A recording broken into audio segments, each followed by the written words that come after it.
আসসালামু আলাইকুম। আমি মোহাম্মদ মহসিন সরকার, মাহাদি কম্পিউটার থেকে। আপনারা যারা বারকোড এক্সিট, এক্সপায়ার এক্সিট, খরব এক্সিট, টার্মিনেট এক্সিট এবং সাসপেন্ড এক্সিটের কাজ করতে চাচ্ছেন অবশ্যই যোগাযোগ করতে পারেন। এবং যাদের কিউআর মধ্যে কন্ট্যাক্ট অ্যাক্টিভ আছে তাদেরও কিন্তু এক্সিট লাগিয়ে দেওয়া যাবে।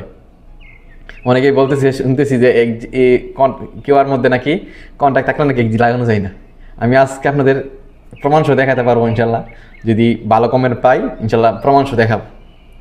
যদি আপনি দেখতে চান অবশ্যই কমেন্ট করবেন। আর যাদের সাধারণ নাম্বার এসে গেছে এবং অবশ্যই যোগাযোগ করতে পারেন, যে কোনো জায়গার যে কোনো রিজনের ইনশাল্লাহ এক্সিট লাগিয়ে দেওয়া যাবে। সাথে যারা এখনও অ্যাপ্লাই করেন নাই, যারা অ্যাপ্লাই করবেন নতুন করে, এম্বাসি থেকে পেপার নিয়ে আসছেন, যদি অ্যাপ্লাই করতে চান অবশ্যই যোগাযোগ করতে পারেন। অ্যাপ্লাই সঠিকভাবে করলে সাধারণ নাম্বার আসতে সময় লাগে না। আপনার অ্যাপ্লাই সঠিকভাবে করতে চাইলে অ্যাপ্লাই করুন। সেটা অ্যাপ্লাই করার পরে সাধারণ নাম্বার আসলে ইনশাল্লাহ অল্প সময়ের মধ্যে আপনি এক্সিট লাগিয়ে দিতে পারবেন। আসসালামু আলাইকুম।